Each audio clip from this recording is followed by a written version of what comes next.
Assalamualaikum warahmatullahi wabarakatuh. Saya Mutia Anindita, dan di video kali ini saya akan menjelaskan bab 7, Pancasila sebagai dasar nilai pengembangan ilmu. Kita masuk ke poin yang pertama, yaitu pengertian dan pentingnya Pancasila sebagai dasar nilai pengembangan ilmu. Jadi Pancasila menjadi dasar nilai dalam pengembangan ilmu ini karena memberikan arah dan etika dalam penelitian serta pemanfaatan ilmu pengetahuan.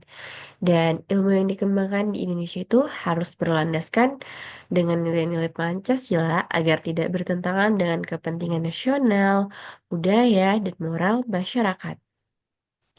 Selanjutnya kita akan masuk poin kedua, ilmu dalam perspektif historis. Jadi ilmu telah berkembang sejak zaman kuno hingga modern, mengalami perubahan paradigma sesuai dengan kebutuhan dan kondisi zaman. Di Indonesia, ilmu harus berkembang dengan tetap mempertahankan nilai-nilai kearifan lokal dan nasionalisme. Selanjutnya, kita akan masuk ke poin yang ketiga. Di sini ada pengertian dan ciri-ciri ilmu. Pengertian ilmu. Jadi, ilmu itu adalah pengetahuan yang diperoleh melalui metode ilmiah yang sistematis dan rasional.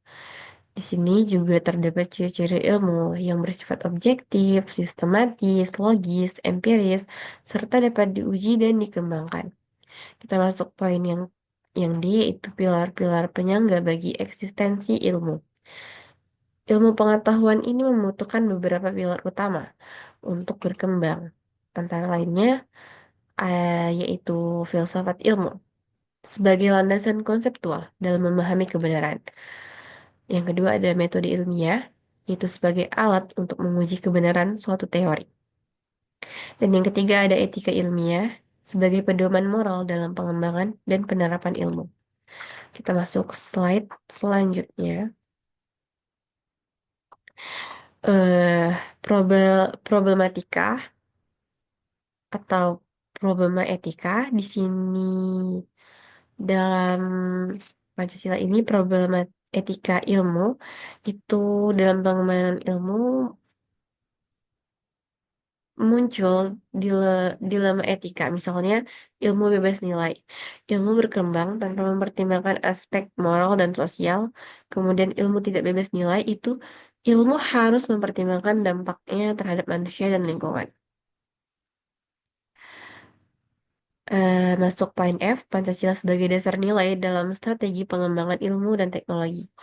Di sini Pancasila itu memberikan pedoman agar ilmu dan teknologi ini dikembangkan untuk kemaslahatan masyarakat, bukan hanya demi kepentingan ekonomi atau kekuasaan. Di sini juga nilai-nilai seperti keadilan, kemanusiaan, dan kesejahteraan itu harus menjadi orientasi utamanya.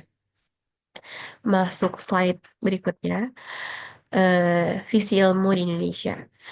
Ilmu di Indonesia ini harus dikembangkan dengan visi untuk mendukung pembangunan nasional yang berkelanjutan, kemudian memperkuat kemandirian bangsa dalam inovasi dan teknologi, kemudian memadukan ilmu modern dengan nilai-nilai budaya dan bangsa. Masuk poin berikutnya yaitu sikap ilmiah ilmuwan. Di sini ilmuwan harus memiliki sikap ilmiah sesuai dengan nilai-nilai Pancasila. Seperti contohnya itu kritis dan objektif dalam mencari kebenaran, terbuka terhadap perbedaan pendapat, dan bersedia melakukan diskusi ilmiah, juga bertanggung jawab dalam penerapan ilmu agar tidak merugikan masyarakat. Dan terakhir, mengutamakan kepentingan bangsa dalam penelitian dan inovasi. Sekian penjelasan dari bab 6 yang dapat saya sampaikan. Terima kasih. Assalamualaikum warahmatullahi wabarakatuh.